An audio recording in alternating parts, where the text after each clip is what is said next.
Welcome to a series of A Slice of Life. My name is Ruzbeh Bharucha, and today my father and I are going to be discussing certain issues that most children, adults and teenagers face. Ready, Daddy? Yep. Okay. What should self-destructive or suicidal youngsters do to cope with their issues? Pardon? What should self-destructive or suicidal youngsters do to cope with their issues?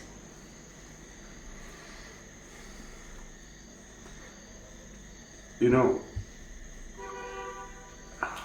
this is a very sensitive question because suicide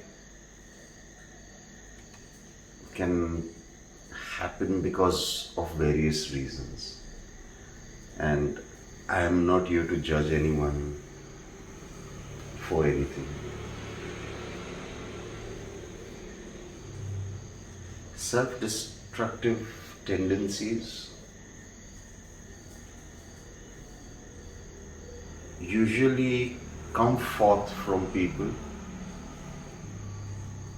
who are either completely in denial or who completely don't care about the consequences or the ramifications of the actions. The very word that you said, self-destructive,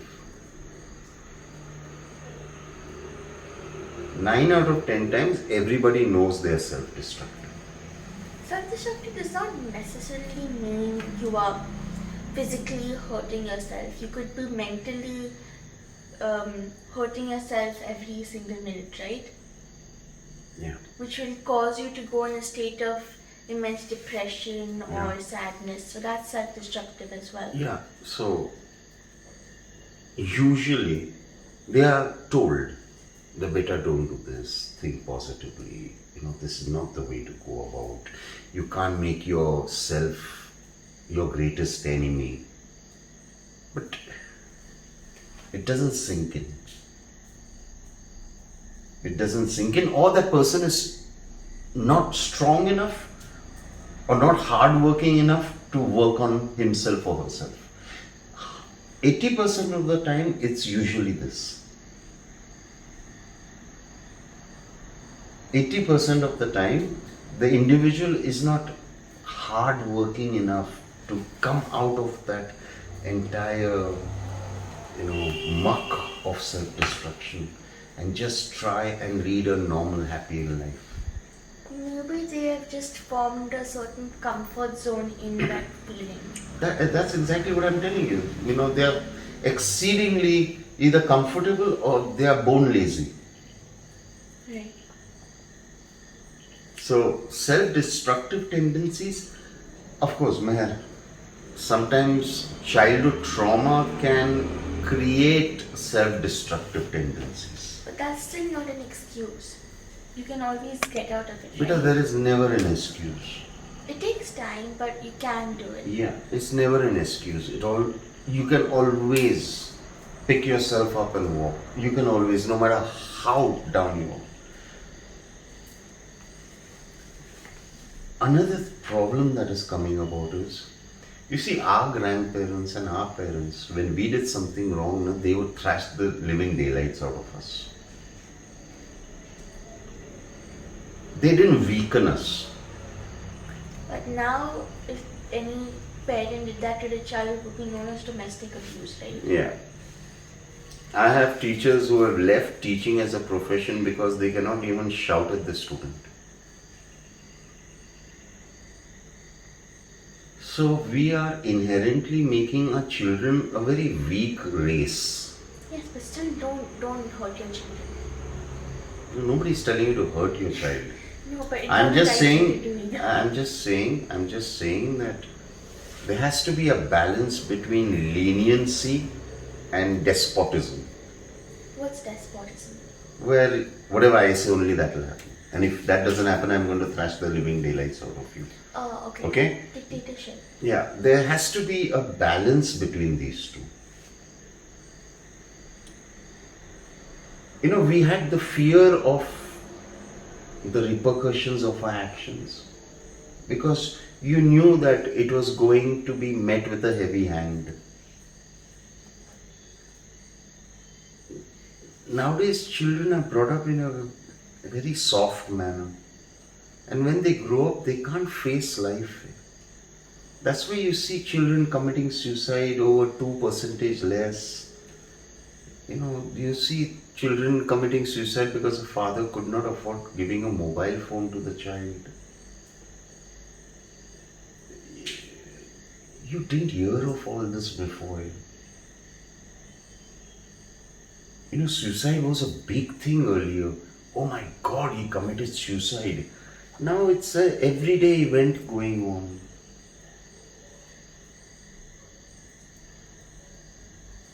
And once again, there could be a physiological reason for depression which could lead into suicide. I understand that. Right. Okay, been there.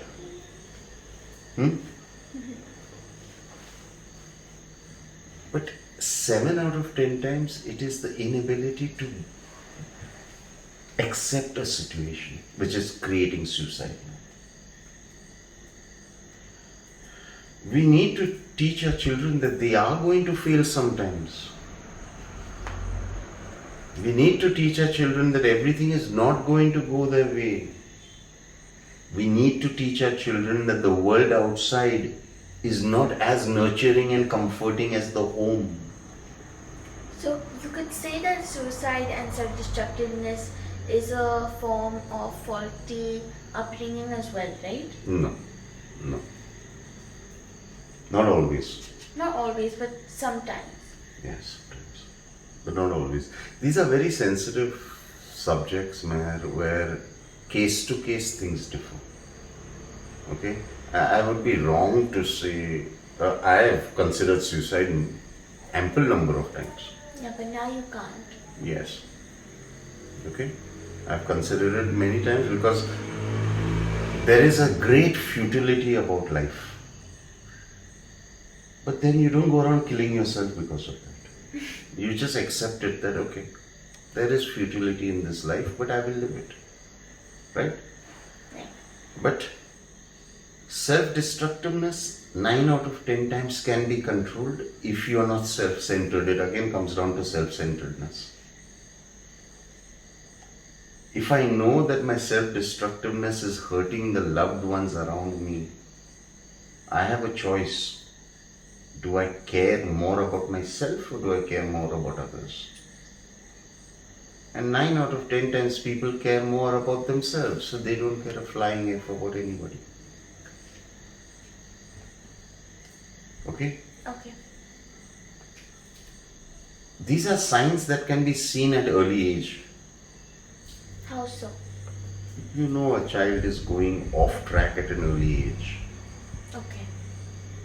And if you pander that, the child is going to... You are actually creating self-destructiveness in the child. Let's say the child is used to getting his or her way for everything. And if the child doesn't get it, the child throws a tantrum. And you give in to the child. When the child is 22, his tantrums will be different. More. Yeah. And Expensive as well. Yes, and he will throw a tantrum. So, but can something be done about it? I don't know. It's a very individualistic thing. I know parents who have brought their children up beautifully, and the children have turned out to be phenomenal assholes. I mean, on another degree. God. Yeah, and the parents come to me and say, where have we gone wrong? We have not pandered, we have not deprived, we have given everything that we could. We are good people, we have taught our child everything. Why is my child into such activities? And you don't have an answer. What do I tell them? Could be planets, could be karma. I can't tell them all that. No. What do I tell them? That your child is an idiot? It's difficult. But self-destructiveness is in each of us. Now, do you want to pander it or do you want to Push it aside. keep a distance from it? Is up to us. Okay? Okay. Yeah, Baba. Sure.